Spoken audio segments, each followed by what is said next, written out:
역사를 잊은 민족에게 미래는 없다라는 문장이 있습니다. 그런 것 같아요. 지난 우리를 잊게 하고 또 우리를 존재케 한 지난날의 역사, 지난날의 은혜, 지난날의 감사, 그것을 잊는다는 것은 참 앞으로 살아갈 모든 것들의 토대를 잊는 것, 기억하지 않는 것과 같아서 미래가 없는 것 같습니다. 우리 서울제일교회도 여기까지 오는데 수많은 성도님들의 헌신과 기도, 땀과 눈물, 그리고 하나님의 인도와 은혜가 함께 했었습니다. 그것을 우리가 기억하고 또 감사하면서 그 은혜를 다음 세대들에게 전수하고 함께 해야 될 책임과 당무가 우리들에게 있는 줄 압니다. 그런 의미에서 서울제일교회의 역사를 더듬어 보고 가슴에 새기는 일은 이렇게 창립주일을 맞이할 때마다 반복되어지는 것이지만 아주 의미가 있는 그런 작업이라고 할 수 있겠습니다. 서울제일교회는 1977년 6월 12일 여기 새겨져 있죠? 예, 그때 금호동에 황무지 같은 그 땅에 하나님의 복음을 전하려고 하는 헌신에 함께한 고 오영문 장로님 그 헌신과 36명의 성도들이 모여서 백태현 목사님 일대 저희 초대 담임 목사님이셨죠. 금호제일교회라는 이름으로 교회를 개척하게 됐습니다. 그리고 그 이듬해 78년 5월 29일에 성동구 금호동 1111-2번지 106평의 대지를 당시 오영문 장로님께서 집사님이셨죠. 헌납하셔서 이전을 하게 됩니다. 그리고 금호동에서 열심히 부흥하고 성장하여서 괄목할 만한 그런 놀라운 역사를 이루게 되었습니다. 이렇게 해서 3년 6개월간의 금호동 시대를 마치고 1980년 12월 7일 지금 이 자리죠. 예배하고 있는 이 자리 서울시 강동구 성내동 437-12번지로 성전을 이전하여 신축해서 이전하게 됩니다. 이때도 오영문 장로님께서 이 땅을 헌납해 주셨고 성도님들이 함께 십시일반 헌신하여서 아름다운 성전을 이루게 되었습니다. 참 한 분 한 분의 헌신과 오병이어 같은 은혜가 아닐 수가 없습니다. 이렇게 1982년 8월 지난 5년간 서울제일교회 기틀을 마련하시고 부흥을 선도하셨던 백태현 목사님께서 본 교회를 사임하시고 미국으로 전출을 가게 되셨습니다. 그리고 1982년 10월 5일 제2대 담임 목사님으로 이신봉 목사님께서 취임하게 되셨습니다. 목사님은 충성스러운 성도님들과 함께 29년간 만민에게 복음을 전파하라는 영원한 표어를 가슴에 품고 이 당시에 저희 교회의 현재의 모든 사역들의 기틀이 마련됐다라고 보시면 되겠습니다. 알파, JDTS 그리고 셀 등을 통해서 지역 전도와 해외 선교에 힘쓰셨고 그리하여 지역과 열방에 죽어가는 수많은 영혼들을 구해내고 양육하고 훈련하는 제자를 삼는 그런 복된 사역을 잘 감당해 주셨습니다. 그렇게 2011년 2월 27일 지금부터 약 15년 전이죠. 광야에서 양치는 목동 같은 저를 부르셔서 이 거룩한 하나님의 사명을 이어가게 해주셨습니다. 제가 그때 왔을 때에 34주년 창립기념일을 이렇게 섬겼던 것이 기억이 납니다. 근데 벌써 48주년이 되었습니다. 하나님의 놀라운 부르심 속에서 지난 14년이 지나갔고 15년 차가 되었습니다. 혼란된 세상 속에서 앞으로 우리 서울제일교회는 어떤 교회가 되어야 할까, 어느 방향으로 나아가야 할까 하는 그런 생각을 많이 하게 됩니다. 물론 구주 예수 그리스도께서 우리에게 전해 주신 십자가와 부활의 이 복음을 잃어버린 영혼들에게 전하고 나누고 누리게 하는 이 교회의 책무는 잊을 수가 없지요. 한 손에 불끈 쥐고 그리고 또 무엇보다 주님을 찬양하고 예배드리며 주님의 진리를 가슴에 품고 이 진리의 길을 하루하루 걸어가는 성도들로 함께 공동체를 이루어가는 이 서울제일교회 이 방향은 놓칠 수가 없는 것입니다. 그런데 이 두 가지 책무를 두 손에 쥐고 우리는 어디를 바라보면서 이 시대 가운데 어떤 교회가 되어야 할 것인가는 참으로 심오한 질문이 아닐 수가 없고, 참으로 여러 가지 이 현안 속에서 놓치지 말아야 될 그럴 기본적인 생각이 아닐 수가 없습니다. 그런 생각을 하던 중에 오늘 말씀 본문에 이르게 되었습니다. 그래서 저는 이 말씀을 우리가 상고하면서 여러분들이 믿음의 길을 걸어가는데 하나님께서 원하시는 길, 하나님께서 원하시는 방향, 뜻, 비전, 그 소망이 어떤 것인가를 다시 한번 오늘 48주년을 맞이해서 상기하고 기억하고, 또 그것을 나의 꿈과 비전으로 되새김질하면서 이 비전과 꿈을 안고 앞으로의 남은 여생을 함께 주님의 손 굳게 붙들고 나아가는 그런 복된 성도님들 다 되시기를 주님의 이름으로 축복합니다. 하나님께는 꿈이 있었습니다. 그 꿈은, 그 꿈과 비전을 하나님께서 꾸셨던 것들을 아름답게 드러낸 문장이 창세기 1장 26절 28절입니다. 제가 이제 주보에 24절 26절로 오기를 했는데 26절에서 28절입니다. 이게 주님의 꿈이셔요. 주님의 비전이셔요. 한번 보실까요? 시작. 하나님이 이르시되 우리의 형상을 따라 우리의 모양대로 우리가 사람을 만들고 그들로 물고기와 하늘의 새와 가축과 온 땅과 땅에 기는 모든 것을 다스리게 하자 하시고, 하나님이 자기 형상 곧 하나님의 형상대로 사람을 창조하시되 남자와 여자를 창조하시고, 하나님이 그들에게 복을 주시며 하나님이 그들에게 이르시되 생육하고 번성하여 땅에 충만하라. 땅을 정복하라. 바다의 물고기와 하늘의 새와 땅에 움직이는 모든 생물을 다스리라 하시니라. 이게 주님의 계획이고 주님의 꿈이고 주님의 소망이셨습니다. 하나님의 뜻을, 하나님의 마음을, 하나님의 축복을 온 땅 가운데 번성케 하고 충만케 하고, 그래서 누구를 통해요? 하나님의 사람을 통해서, 창조된 아담과 하와를 통해서 이것을 이루고 싶어 하셨습니다. 근데 이들이 하나님의 말씀을 떠나서 타락을 하게 되죠. 뱀의 말을 따라가고, 사실 뱀의 말을 따랐다라는 것은 자기의 속사람의 욕심을 따랐다라고 이해하셔도 무방한 그런 말씀이 되겠습니다. 하나님의 말씀, 하나님의 뜻을 따르는 게 아니고 자기 욕심과 자기 뜻을 따라서 그렇게 나아가게 됩니다. 그러면서 하나님의 꿈이 중지가 돼요. 멈추게 됩니다.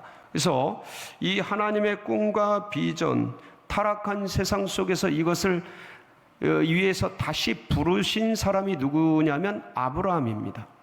하나님이 아브라함을 다시 부르십니다. 그리고 내 본토 친척 아비집을 떠나 내가 네게 지시할 땅으로 가라. 그럼 내가 너를 복의 근원으로 창대케 하리라. 모든 민족 중에 뛰어난 사람이 되게 하리라고 축복해 주시죠. 그렇게 부르십니다. 이 아브라함의 자손, 그게 이삭, 야곱, 요셉 12지파가 되어서 이들이 이스라엘이 됩니다. 이 이스라엘은 아브라함의 자손들이고 아브라함의 약속을 이어받은 민족이 되겠습니다. 이 민족을 하나님께서 부르셔서 시내산에 부르셔서 이 부르신 이스라엘 민족과 다시 한번 계약을 맺으시는 장면이 오늘 본문의 말씀입니다. 근데 이 말씀에는 하나님이 태초에 아담과 하와를 창조하시면서 하시고 싶었던 그 비전과 꿈, 그게 그대로 농축이 되어서 언어와 문장만 달라질 뿐 내용은 그대로 카피하듯이 그렇게 이스라엘 백성들에게 전수가 되게 됩니다. 이 말씀은 비록 출애굽한 이스라엘 백성들, 구약의 이스라엘 백성들에게 말씀하신 바이지만, 약 3,500년 전에 하신 말씀이지만, 이것은 그대로 살아있는 하나님의 말씀이 되어서 신약 백성, 2000년이 지난, 신약으로부터 2000년이 지난 오늘날 이 시대를 살아가는 현대교회, 우리 서울제일교회, 그리고 여기 계신 2부 예배를 드리고 있는 우리 성도님들에게도 주님이 말씀하신 내용이라고 믿어 의심치 않습니다. 여기에는 하나님의 비전이 담겨 있고 하나님의 뜻과 소망이 묻어져 있습니다. 그래서 이것을 가슴에 품고 이것을 따라가는 교회, 이것을 사명으로 알고 그것을 향해 나아가는 교회, 그 교회를 하나님이 기뻐하시고 하나님이 붙들어 주시고 인도해 주실 줄 믿습니다. 그게 뭘까요? 오늘 다양한 말씀을 드릴 수가 있는데 이것을 가지고 근데 크게 세 가지로 나누어서 말씀을 드릴 수 있습니다. 본질은 뭐냐면 이 출애굽기 19장 1절에서 6절 말씀의 본질, 핵이 뭐냐면 5절 6절입니다. 5절 6절은 뭐냐면 너희들이 내 소유이다. 너희들이 제사장 나라다. 너희들이 거룩한 백성이다. 내게 대해서 그런 것이라는 겁니다. 너희들이 누구냐면 이스라엘 백성들이거든요. 그건 지금으로 말하면, 신약으로 말하면 교회를 얘기하는 거예요. 교회, 너희들이 내 소유다. 너희들이 제사장 나라다. 너희들이 거룩한 백성이다. 근데 이러한 교회의 정체성, 이러한 교회가 이루어야 될 방향에 대해서 말씀하시면서 앞에 하셨던 말씀들이 있습니다. 내가 너희들을 어떻게 여기까지 인도했는지. 그래서 우리는 오늘 이 사실을 잊지 말아야 한다는 겁니다. 주님이 어떻게 출애굽한 백성들을 인도하셨는지, 어떻게 출애굽을 하게 하셨는지, 어떻게 교회를 교회되게 하셨는지, 우리 교회를 이끌어 오셨는지. 자, 그리고 내가 너희를 나의 소유, 하나님의 거룩한 백성, 제사장의 나라로 삼을 텐데 그러기 위해서 너희가 무엇을 해야 되는지, 요 세 가지입니다. 본질, 뭘 기억해야 되는지, 무엇을 해야 하는지를 말씀을 나눌 때에 여러분들 이게 우리 가슴에 잘 새겨져서 우리가 그런 교회가 되자, 하나님이 원하시는 그런 교회가 되자 하고 다시 한번 다짐하는 은혜 시간이 되시기를 축복합니다. 첫 번째 기억해야 될 것이 뭐냐면 4절 말씀입니다. 우리 4절 한번 보실까요? 시작. 내가 애굽 사람에게 어떻게 행하였음과 내가 어떻게 독수리 날개로 너희를 업어 내게로 인도하였음을 너희가 보았느니라. 이때가 출애굽한 지 3개월 첫날 되는 때입니다. 애굽에서 아비벌 1월 15일 날 출애굽을 합니다. 그러니까 그리고 약 보름 정도 지난 때가 바로 이 자리입니다. 시내산에 도착을 하죠. 그런데 하나님께서 이스라엘 백성들을 어떻게 인도했냐면, 어떻게 애굽 사람에게 행했냐면 10가지 기적을 통해서 400년간 종살이하던 이스라엘 백성들을 애굽의 소나기에서 끄집어 내십니다. 내가 애굽 사람에게 어떻게 행하였음과 그 세상에 그 애굽 왕의 바로와 그의 군대의 소나기에서 중노동하면서 허덕이면서 죽어가던 이스라엘 백성들을 10가지 재앙을 통해 이끌어내신, 그리고 내가 어떻게 독수리 날개로 너희를 업어 내게로 인도하였음을 너희가 보았느니라. 이스라엘 백성들을 그렇게 10가지 재앙을 통해 끄집어냈는데 가다 보니까 뭐가 가로막혔어요? 홍해가 이스라엘 백성들을 가로막게 됩니다. 뒤에는 애국 군대가 따라옵니다. 전차병들이 어마무시한 무장을 하고 이스라엘 백성들 다 도간에 든 쥐처럼 다 죽게 되었죠. 근데 그때 밤새도록 동풍이 불어서 뭐가 갈라지기 시작해요? 홍해가 갈라지기 시작합니다. 그러니까 죽을 수밖에 없었던 이스라엘 백성들, 아니 어떤 면에선 이미 죽어버린 그런 이스라엘 백성들을, 길이 없어서 막혔던 그 이스라엘 백성들, 근데 하나님께서 홍해를 여셔서 마른 땅을 걷게 하시면서 그 길을 건너가게 하시죠. 그렇죠.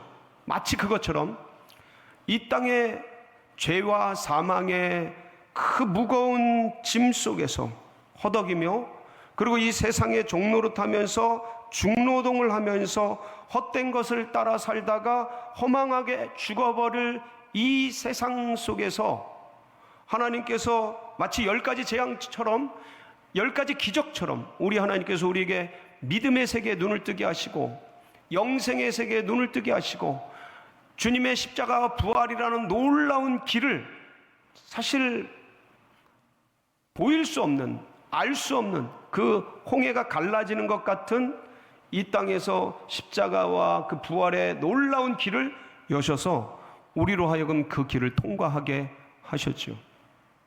그리고 만난 사막 속에서 마라의 쓴물을 만나고 그 쓴물을 던져서 단물이 되게 하시고 그 수많은 고난, 어려움, 환난, 인생의 광야 같은 사막 같은 곳에서 주님 기도할 때 만나와 메추라기를 내려주시고 선하신 손으로 반석에서 물이 나게 하셔서 이 험난한 세월들을 주님께서 어떻게 이 신의 산까지 인도에 오셨는지를 잊지 않는 이스라엘 백성들처럼 우리도 그것을 잊지 말자. 하나님이 어떻게 나를 구원해 주셨는지, 하나님이 어떻게 나를 인도해 주셨는지, 세상 속에서 어떻게 그 수많은 관계, 역사, 은혜를 통해서 하나님 나를 그리스도의 전으로 인도해 주셨는지, 생명의 영생 천국의 삶을 누리게 하셨는지를 잊지 않는 주의 교회, 주의 백성들, 여러분들 되시길 축복합니다. 여러분, 역사를 잊은 민족에게는 미래가 없다 그랬잖아요. 이 역사 속에 묻어있는 하나님의 인도하심, 하나님의 은혜, 내가 원래 어떤 존재였는가? 사실은 허물과 죄로 죽었던 애굽의 말발굽의 전차병에 의해서 다 죽어버린 그럴 존재, 노예 세상의 종로로 타듯이 이 허망한 원수마귀 사단이 깔아놓은 허물과 죄의 그 종로로 타다가 이 세상이 전부인 줄 알고 이 세상 것 쫓다가 그렇게 살다 그렇게 갈 여름날의 들풀처럼 이름도 없이 빛도 없이 사라질 인생 속에서 그렇게 죽어서 지옥에 갈 그 인생을 하나님의 아무 공로 없는 우리들에게 십자가와 부활이라는 홍해를 여시고 길을 여셔서 그 은혜를 붙들고 살아가면서 그 수많은 인생의 문제들을 만날 때마다 주님이 쓴물을 단물로 바꿔주시고 그 고난과 아픔을 그때 죽을 것 같고 그때 너무 험악하고 너무 힘들고 어려웠지만 지나고 나서 돌아보면 기도하면서 주님을 찾으면서 주님을 붙들면서 한 걸음 한 걸음 오게 하셔서 그게 그 쓴물이 단물이 되게 하시고 합력해서 선이 되게 하시고 전화 위복의 축복이 되게 하신 이 하나님의 은혜를 잊지 말자. 그것을 잊지 않는 교회. 지나간 성도님들, 제가 좀 아까도 우리 서울제일교회 역사를 말씀드리면서 헌신하신 분들, 그 중요한 분들 이름을 거명을 했습니다. 그렇지만 거명되지 않은 수많은 성도님들의 땀과 눈물과 헌신, 기도가 차곡차곡 쌓여서 오늘 우리가 여기 있고 서울제일교회가 여기까지 오게 되었다는 그 사실. 저는 나중에 교회가 새롭게 될 때에 둔천동에 아름다운 성전이 지어질 때 메모리얼 팍 반드시 그런 공간을 만들어서 그 옥합을 깨뜨리고 기도를 하면서 주님의 교회를 눈물로 세웠던 그분들의 헌신과 수고를 우리가 반드시 기억하는 공간을 마련할 것입니다. 우리가 잊어서는 안 될 것이죠. 그래서 첫 번째, 우리 교회는 주님의 인도하심, 어떻게 주님이 우리를 인도해 오셨는지, 그리고 사랑하는 성도님들, 선배들이 어떻게 헌신하였는지 그 은혜와 사랑과 헌신과 역사를 기억하는 교회가 되기를 간절히 사모합니다. 잊지 말자. 잊지 말자 6.25. 잊지 말자 주님의 은혜. 기억하자 주의 백성들의 헌신. 그런 교회. 두 번째는 본문이 본질이죠. 4절, 6절. 이런 교회가 되자 주님의 소유이며 제사장 나라요 거룩한 백성임을 아는 교회, 이 교회의 정체성을 아는 교회. 여러분 5절 6절 같이 한번 보실까요? 5절 6절입니다. 같이 봅니다. 시작. 세계가 다 내게 속하였나니 너희가 내 말을 잘 듣고 내 언약을 지키면 너희는 모든 민족 중에서 내 소유가 되겠고 너희가 내게 대하여 제사장 나라가 되며 거룩한 백성이 되리라. 너는 이 말을 이스라엘 자손에게 전할지니라. 그러니까 이게 세 가지입니다. 하나는 내 소유가 되겠다, 하나는 제사장 나라가 되겠다, 거룩한 백성이 되리라. 여러분 여기서 내 소유, 하나님의 소유라는 뜻이 뭐냐면, 이게 소유라는 단어가 히브리어로 세굴라라는 단어입니다. 한번 따라해 볼까요? 세굴라. 이 단어는 그냥 일반적인 재산이나 소유물, 프로퍼티를 얘기하는 게 아닙니다. 이거는 어떤 특별한 보물을 얘기해요. 이 시대 히브리어, 이때 3500년 전 쓰여졌던 이 시대에는 왕의 특별한 보물, 이런 의미가 있고요. 아니면 위대한 작가의 걸작품을 의미합니다. 그러니까 작가들도 수많은 것들을, 음악가면 음악곡을 쓰고, 가수는 노래곡이 있을 거고, 미술가는 그런 작품이 있을 거 아닙니까? 문학자는 그런 서적이 있을 거고. 근데 많은 것들 중에서 자신을 대표하는, 그게 이 세굴라라는 뜻입니다. 걸작품이라는 뜻이에요. 그래서 예를 들어서 레오나르도 다빈치 하면 여러분 어떤 작품이 생각납니까? 최후의 만찬 이런 거죠. 그게 걸작품이에요. 레오나르도 다빈치는 수백 편의 작품이 있습니다. 근데 그 중에서 이렇게 그분을 대표하는, 그게 걸작품이에요. 그래서 당시 중동의 왕들이 국가의 공적 재산, 수많은 재산들이 있는데 그거 말고 자신만의 비밀한 창고에 특별히 보관하던, 그래서 자랑을 하고 자신의 기쁨이 되는 보물, 이게 세굴라입니다. 근데 하나님께서 모든 민족 중에서 뭐를 삼겠다는 거예요? 내 소유를 삼겠다는 거예요. 그러니까 모든 민족, 수많은 민족이 있는데 그 중에서 보물 같은 존재로 삼겠다는 거예요. 그리고 자랑스러운 존재로 삼겠다는 거죠. 주님의 기쁨이 되는 그 소유로 삼겠다라는 말씀이죠. 누구를요? 주님의 교회를, 주님의 백성을. 그게 누구예요? 그게 누군지 모르시겠습니까? 그게 누구예요? 나주다. 70억, 80억 인구 중에 나를 그렇게 삼겠다? 수많은 민족 중에 이스라엘을 그렇게 삼겠다는 거예요. 그건 뭐냐면 수많은 나라와 민족이 있는데 주님의 교회를 그렇게 삼겠다라는 거죠. 자, 주님의 소유로. 두 번째, 이 제사장 나라라는 뜻이 이 히브리어로 코하님 맘레케트라는 뜻인데, 여기서 맘레켓이라는 단어가 히브리어로 왕국, 주권적인 나라라는 의미이고, 코하님이 제사장이라는 뜻입니다. 그러니까 제사장 나라는 뭐냐면 가장 핵심적인 게 하나님과 세상 사이의 중재자, 중보적 역할을 하는 게 제사장입니다. 하나님의 뜻을, 하나님의 축복을, 하나님의 은혜를 이 제사장 나라를 통해 어디로 흘려보내고요? 온 땅과 민족과 나라 가운데 전하고, 이 세상의 문제와 아픔과 고민과 어떠한 것을 받아서 하나님께 올려드리는 중보적, 중재적 나라, 그게 제사장 나라입니다. 신약에도요, 이 말씀을 그대로 인용해서 베드로전서 2장 9절 이렇게 고백합니다. 우리 이 말씀 같이 한번 보고 정리할까요? 시작. 그러나 너희는 택하신 족속이요 왕같은 제사장들이요 거룩한 나라요 그의 소유가 된 백성이니 이는 너희를 어두운 데서 불러내어 그의 기이한 빛에 들어가게 하시니 아름다운 덕을 선포하게 하려 하심이라. 베드로가 신약 백성들에게 말씀하신 거예요. 교회에 말씀하신 거예요. 똑같아요.